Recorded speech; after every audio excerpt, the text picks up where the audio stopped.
boxes, huh? A box is the ultimate woodworking project. They're so much fun to make and can be simple or complicated. And there's one kind of box that I'm especially intrigued by: no hardware boxes. There's something about no hardware boxes that I just find very satisfying. That means no metal hinges, no clasps, no locks, nothing additional you need to buy other than material, just wood. In this video, I'll show you some of my favorite techniques, designs, tips, and tricks. Because really, what's the secret to a box that stays closed without hardware? We'll look at sliding lids, friction fits, wedges, and more.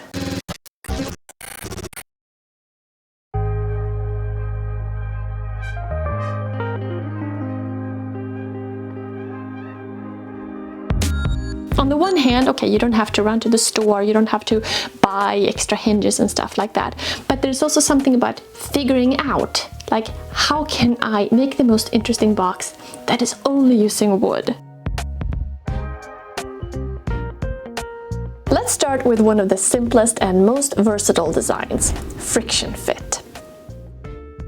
Okay, a friction fit is great. This is where one part fits into the other. This design is simple and endlessly adaptable. Most of the time, it means the lid has a section on the underside, and this is where you have two options. You can either glue one smaller piece onto your larger lid for this fit, or you can carve the edges out of a thicker piece of wood that fits into it. To open it, you just pull the lid off. No hinges, no clasps, just a snug bit of joinery doing all the work.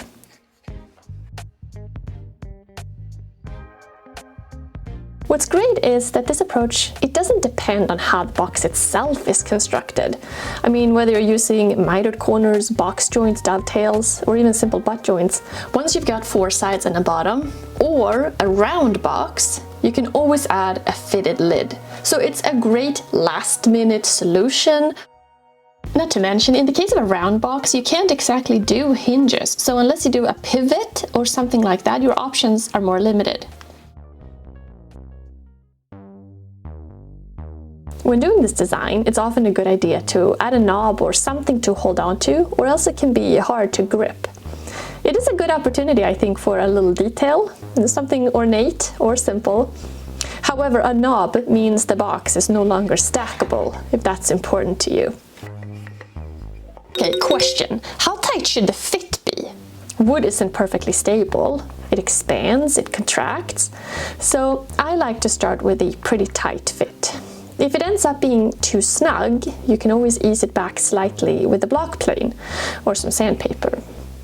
The one downside is that the lid is completely separate from the box, which means it can be misplaced. There's nothing tethering the lid to the body like a hinge would, so it becomes more of a two-part object.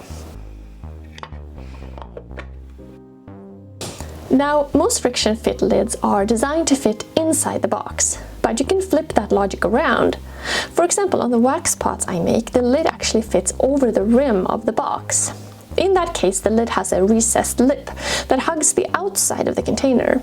It's the same concept in reverse: tight tolerances, wood-on-wood contact, and no extra part. Just a clean, clever fit. Now, if we want to elevate our game a little bit, how about a sliding lid? A very elegant design is a sliding lid box. What does that mean? Well, you need grooves on the inside of the box where the lid can slide in and out. Because of this, the lid is sunk down. For this box, I added a lip that mimics the top of the other three sides, so you can't really tell when it's closed, and it also gives you something to hold on to as you're opening the box up. The other thing to think about when you're designing box joints and you have a lid like this, you need to keep in mind what is the final joint up here, depending on how you're going to have this opening. Like say for this one, I have this one. Here's a different box, and here you can see it has an open final joint. You can see the difference. Closed final joint and an open final joint. Decided to add like a larger cap here. For this box, I was trying to make it very clean. You can use one piece of wood to make the entire box, and it looks like the same design. When you're doing a sliding lid, it can also make sense to secure the bottom in the same way, where it sits inset. Of course, the bottom is stuck in place once you glue it all together, whereas the top has the one side where it is, not capped in place, and then of course it's also not glued. Question: how to cut these grooves? Well, first of all, I like to make sure the grooves are the same width as the lid's thickness. That will make the fit quite tight, but it gives an opportunity to slightly plane or sand down the edges of the lid to make it slide easier. And the pieces for this box were completely cut on the CNC. However, you don't need a CNC machine for this. A table saw works great, or a router, or even a router plane if you want to go old school.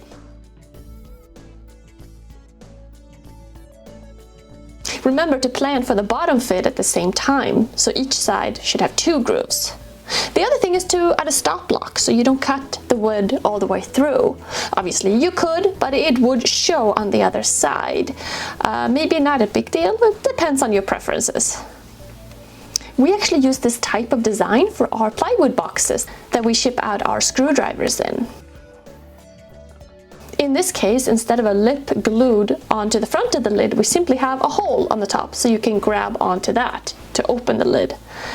And yeah, if your lid gets a little stuck, then, well, first step is to sand or plane it down just a touch, and also make sure to add some mineral oil wax polish in the grooves to make it glide smoothly. Next is a personal favorite of mine, and that is wedge system. As in the Japanese toolbox.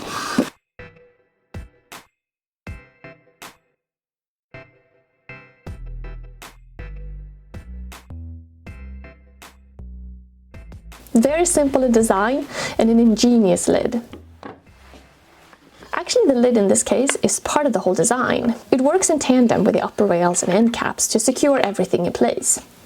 The sides are slightly inset, and then we have upper parts providing handles. The sides on top are capped with pieces, which the lid in turn will slide under. We have these 2 pieces connected to the lid that act as stop blocks, and one of those is angled. And the space between the fixed side and the angled secure piece is where the wedge fits in to close the lid of the box. What I love most is once it's locked, it feels rock solid, and yet it comes apart in seconds with just a wedge. Here I have a larger toolbox I made, and this was designed to be an actual toolbox. Now there's a Lego in here, but the concept is the same, the design is the same.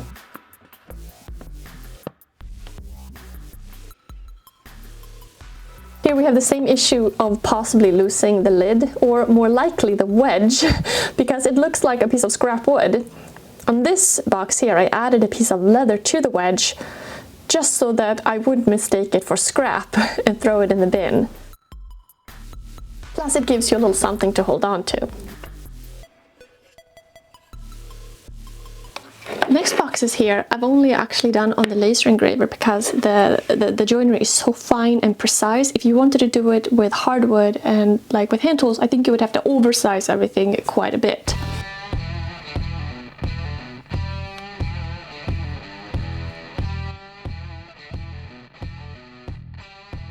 These are boxes made for different products and specific things we make, and the sides have joints that go together. And for the lid we have a wooden hinge system, very fine and small.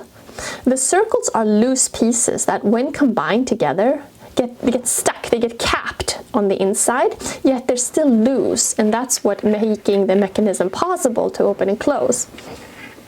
For these boxes the hinge is protruding, but we've also done some designs where the joint is embedded in the box sides to make it stackable and also less prone to breaking off. I rather like this one.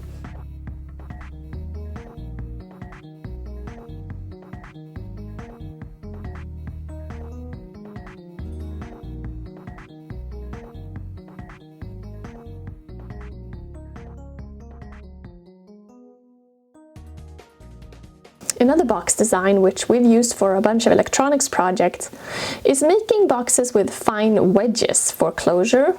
This is not a great design if you're opening and closing the box constantly, because it is a little finicky to open it. But if it's for something that you just want to have access to, so you could open it if necessary, especially in the case of something like electronics, then it is something a little different and it works well, as long as you don't lose the wedges when you take it apart.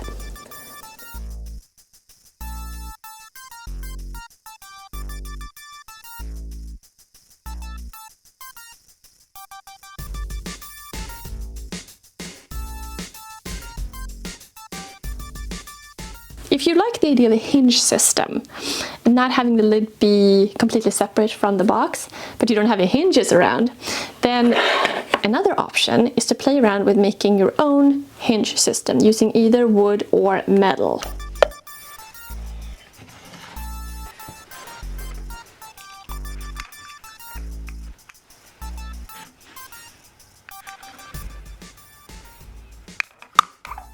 So the idea here is where you're drilling a hole inside the lid and connecting a dowel or metal rod to the sides or the back. This enables you to bring the lid up and down. Very fun to play around with from an experimental point of view. So far I've tried doing a chunky box with a larger dowel, a smaller box with nails going through, as well as one where I used chopsticks for like a double lid situation. And I didn't think chopsticks were going to be strong enough. I was curious, but turns out it worked fine.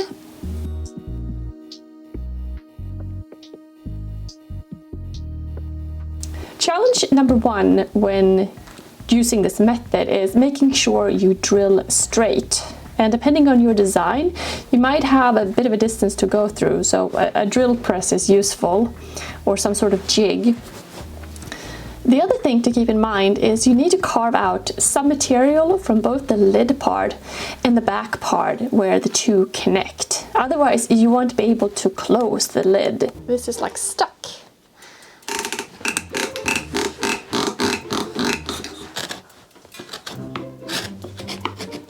Okay, so now we have rounded corner, a little bit of breakout, but not too much. Ah.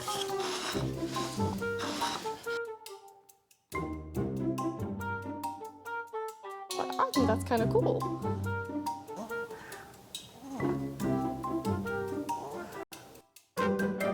You can either create a hinge system where the lid connects to the back and have it look a bit like a box joint or a finger joint, or you can have the lid connect from the sides of the box like this. Obviously a thin metal rod, like aluminum rod or copper rod, would be another way to go here.